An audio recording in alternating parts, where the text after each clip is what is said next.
Welcome to the Geostrategic Podcast. Welcome, deep divers. Today, we're plunging straight into a really volatile situation. Indeed. A major event in the Middle East. Yeah, one that sent diplomatic shockwaves.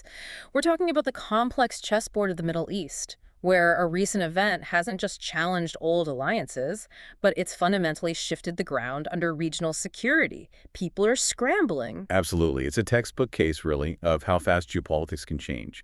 One single event, but with these multi-layered consequences. Consequences that hit U.S. strategy, regional stability. It forces a rethink.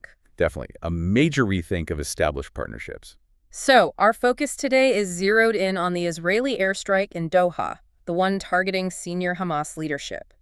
And, crucially, how this action puts U.S. Middle East strategy in an extremely precarious spot. Yes, the sources point to this tangled web. You've got claims, denials. A real mess and significant strategic fallout. So our mission today, understand what happened, why it matters, and maybe most importantly, what this signals for what comes next in the Middle East. Let's get into it. Okay, so the first thing that just jumps out, according to our sources, isn't just what happened, but where. An Israeli airstrike targeting Hamas leaders in Doha. Right. But the shocker, the proximity. Exactly. Its closeness to a key U.S. strategic asset. It's quite something. The U.S. has its regional military headquarters, Al Udeid Air Base, right there in Qatar. And how close are we talking? Less than 30 miles. 30 miles from the buildings the IDF hit. Wow, okay. So naturally, that immediately fueled speculation. Intense speculation. Yeah, President Trump must have okayed it, given the green light. Precisely. An assumption with, profound implications for trust right off the bat. Did the U.S. sign off on this? But then things get even murkier, right? The immediate reactions, the statements, they were all over the place. Oh, completely contradictory. A flurry of them. So what was the White House line, and how did that square with what Qatar was saying? This is where it gets really tangled. So, White House Press Secretary Caroline Leavitt tried to create distance. Distance the Trump administration from the strike itself. Yes, though notably didn't condemn it. She claimed the U.S. envoy, Stephen Witkoff, had told Qatari officials shortly beforehand. Shortly beforehand, okay. But then, and this is pretty astonishing, she also said the White House learned about the strike from the U.S. military, not directly from the Israelis. So not from the ally carrying out the strike on the soil of another ally where the U.S. has a major base. Exactly.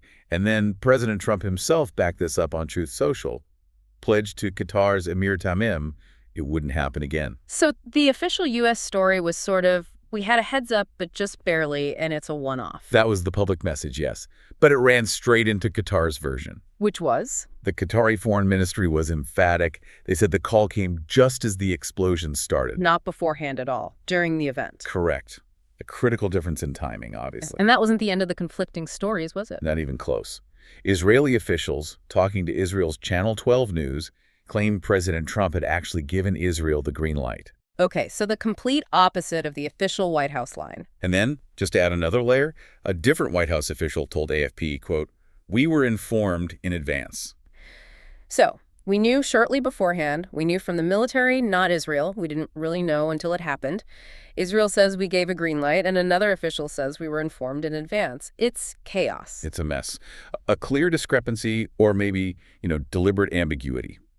Beyond just a communication failure, what does this level of confusion or perhaps obfuscation signal?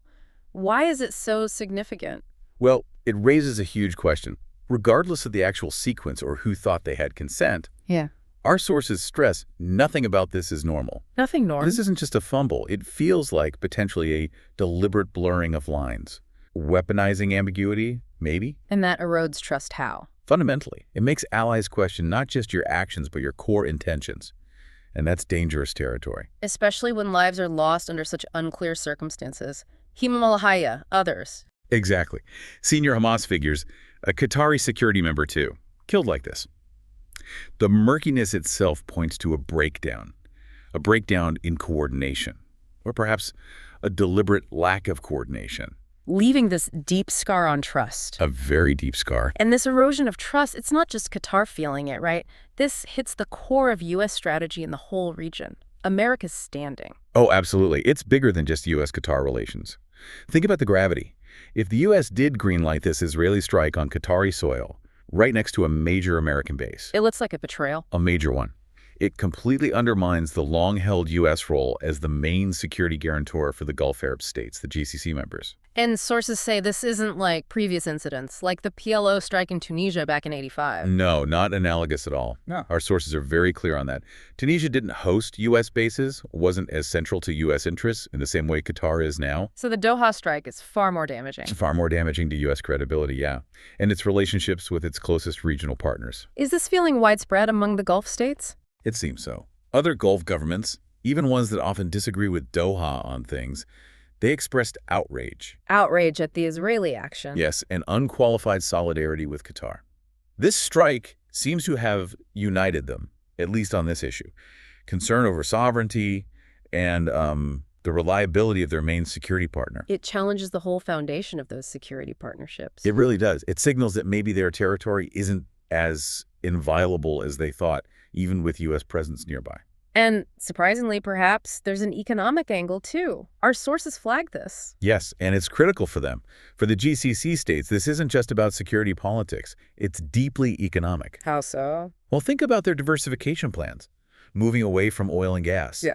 They need the Arabian Peninsula Yemen excluded to be seen as stable, safe. For tourism, for investment. Exactly. For foreigners to visit, for major international investment. That perception is vital. And an event like this rattles that perception. Absolutely. Yeah. Imagine you're planning a huge investment conference or a big tourism push.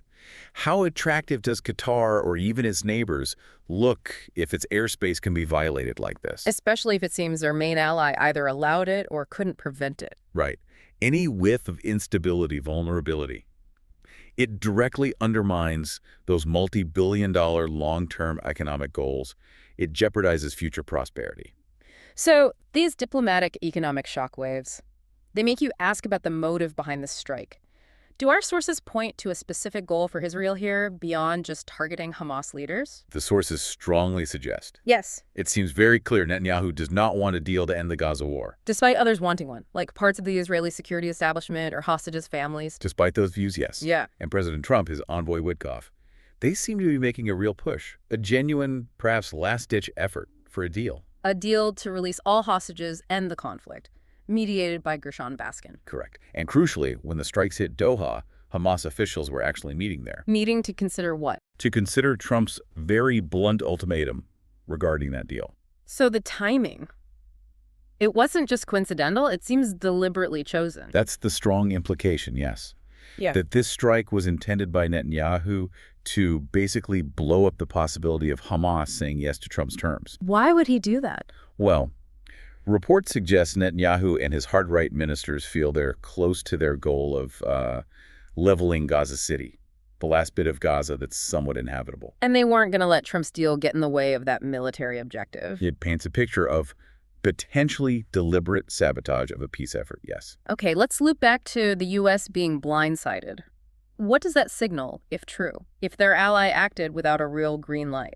Well, even with the facts being murky, Caroline Leavitt's statement strongly suggests the White House was blindsided, at least to some extent. Similar to what happened with Iran back in June, when Israel apparently told the U.S. they were acting, but didn't really ask permission. It could be similar, yes. If the White House genuinely had no meaningful warning, that's deeply troubling. Why? Because, as our sources note, it's simply not in America's interest for Israel to act flagrantly outside international norms. Especially in relation to key U.S. partners like Qatar. Exactly. We're talking about principles like state sovereignty, the protocols for military action on third-party soil. Acting unilaterally like this, it undermines the whole system of predictable state relations. So, calling these threads together, what do the sources suggest happens next? How does this specifically impact regional security? Does it raise the risk of escalation? Unfortunately, this strike pushes the U.S. even further away from its big strategic goal, forging closer ties between Israel and the Gulf Arabs. You know, the Abraham Accord. It actively works against that goal. Yes, and it works against balancing Iran, too, because it alienates key partners, potentially pushing them to, well, reconsider their security alignments. Look elsewhere, maybe. So instead of unifying against Iran, it creates new splits, new vulnerabilities. Precisely. Yeah. At a time when stability is desperately needed, it makes the region more susceptible to wider conflict, potentially. And it implies the U.S. could be caught off guard again, if allies feel they can act unilaterally now. That's the worry, that the U.S. could be blindsided by future major gambits from Netanyahu, maybe involving Iran. without real coordination. And that lack of coordination or perceived disregard for U.S. interests? It inherently raises the risk of miscalculation, further destabilization. It's an escalation of unilateralism that challenges the whole regional security setup, makes everyone less safe. Our sources seem to suggest President Trump needs to step in here. Act decisively. Yes, the analysis points towards needing a clear intervention with Netanyahu. An intervention to What? set boundaries. To make it unequivocally clear that the U.S. has interests in the region beyond just Israel. And that continued cooperation, that close partnership, depends on genuine, close coordination. So the call to put America first in this context means It means not letting the U.S. look like a pawn in someone else's strategy, especially when it risks broader U.S. interests, key alliances, and pushes the whole region closer to dangerous, unforeseen escalations. It's about reasserting the need for coordinated action. So we've unpacked how this one strike in Doha has exposed these deep rifts, highlighted a critical moment for U.S. policy, trust, coordination, stability, all hanging in the balance. Exactly. Yeah. And connecting it to the bigger picture, this isn't just an isolated incident. It's a stark example of how fast geopolitical trust can just evaporate, And how different national interests, if they're not managed carefully. can lead to unforeseen rapid escalations, especially in a region this volatile already. The challenge now is navigating this increasingly fragmented landscape. Traditional alliances are being tested like never before. With consequences that could reshape the region for years, decades, maybe? Potentially, yes. Redefine it entirely. It really leaves you thinking, in this world of murky information, obscured intent, how do nations protect their interests without alienating the allies they need? And what's the real price of this kind of strategic ambiguity, especially now in the Middle East? Thanks for tuning in. If you found this discussion valuable, please like, share, and subscribe to the Geostrategic Podcast for more in-depth analysis on topics that shape our world. Stay informed, stay ahead, and stay tuned for the next episode.